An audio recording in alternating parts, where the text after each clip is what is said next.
All righty. Former NFL quarterback Colin Kaepernick ignited controversy, surprise, after pressuring Nike to stop selling sneakers featuring a version of the Betsy Ross American flag, complaining that it was offensive. Now the anthem protesters breaking his silence on Twitter, quoting former slave and abolitionist Frederick Douglass, quote, "What have I or those I represent to do with your national independence? This 4th of July is yours, not mine. There is not a nation on the earth guilty of practices more shocking and bloody than are the people of these United States at this very hour." Frederick Douglass, unquote.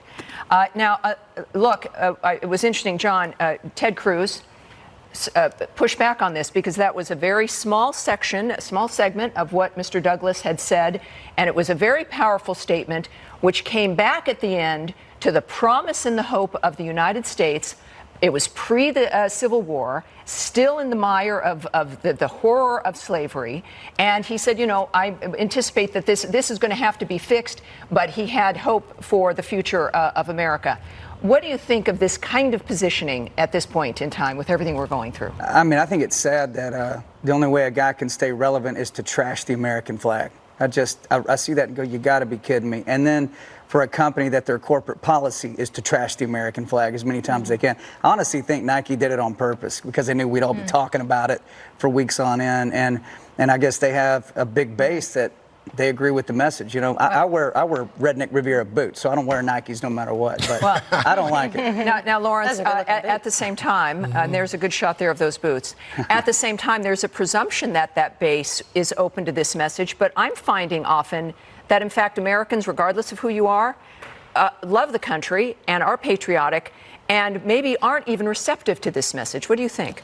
Well, I think Nike has had great benefit. This is not them caring about civil rights. This is not caring about they've had great success. This is a business move from them. And I think because they've had such great success which is why they decided to double down on this. But to go back to the Douglass quote, I think there are both sides that are getting this whole thing wrong. First of all, he was talking to Republicans and telling them that we're not living up to the ideas of this country. He was a Republican. And then he talked about his love for this country. And despite America not living up to his ideas, it was the Constitution that he used as his greatest defense.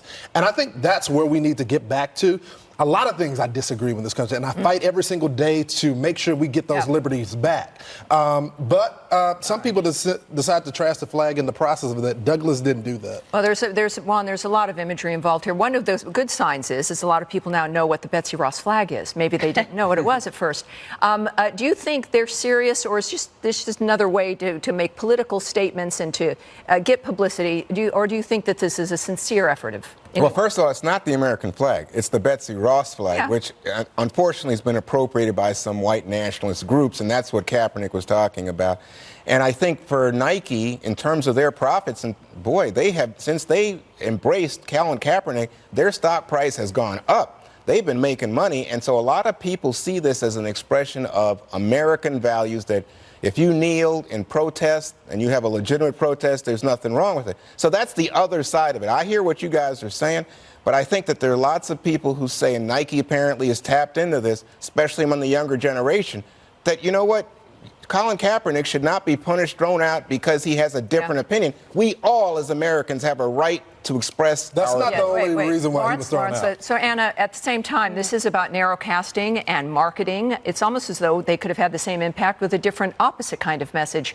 Do you think this is natural? Is this kind of a natural good business mode to move into social justice warring? Well, you're starting to see the right do the exact same thing on the other side and cash in on the controversy as well. We've got, I just saw, I think it was on Fox and Friends or somewhere on social media, a T-shirt that had the Betsy Ross flag on it. And you can only imagine that there are probably shoe companies that have got their tread on the waffle iron right now trying to do their own. That's right. To cash in on it. That's right. I mean, but it is unfortunate that on the 4th of July, this is what we're talking about rather than what kind of hot dog you're eating or what you're putting on top of it. There we go. We got to move on here for this. The San Francisco School Board has decided to paint over a mural of George Washington featured at a public school, and they're willing to pay $600,000 to get it done. The 83-year-old mural criticized as racist and degrading for its depiction of Black and Native American people.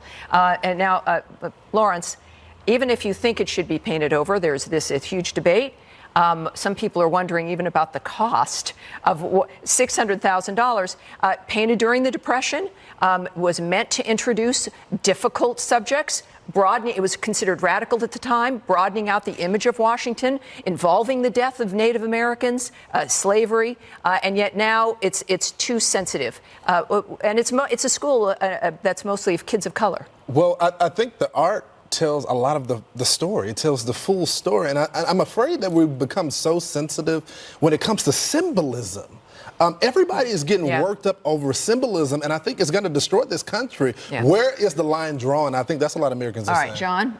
I was just out in California, in San Francisco area, and I was telling Juan, I've been there many times playing concerts over the years. It does not look the same. And so when I see people wanting to spend hundreds of thousands of dollars to cover up a mural instead of putting that money out on the street, getting people up off the street, I mean, it's quite a scene, guys. I mean, yeah, it's this actually is happening in San Francisco, where homelessness is really shocking. And I wonder if the same people that are spending this money to cover up George Washington are the same ones upset that Trump just spent $2 million on a parade. So, Anna, isn't there a point, though, about educating people about a genuine history, including its difficulties? Yeah, and look, art is left up for interpretation too, isn't it? And I think the initial intention of the artist and those that allowed it to be on the school in the first place had in mind the idea that they would paint the whole picture of George Washington and who he was, and the scars that we do have on our country with slavery and the way that we treated Native Americans, and we can't forget our past, or we're doomed to repeat it. Juan, you're the last word on this. Well, I just, to me, I worry about the kids, and I wonder, that part of the justification is that you have a lot of minority kids seeing slavery, maybe thinking that's who their ancestors are, their place in history. It's not great, but I just can't buy into erasing history. See, to me, a lot of people on the right want to say, hey, the founding fathers are without flaw. Let me tell you, they were humans. They had flaws. We've never known but on the that. left, you can't erase the history. In other words, if you were in Germany and you said we're going to put up Hitler or something, okay, that's clearly unacceptable. But I think in our country, this was within the parameters of the telling of a legitimate American historical tale. I think most would agree. All right, Hollywood celebrities still reeling from the Mueller report, now auditioning for a mock anti-Trump movie based on special counsel. Don't go anywhere.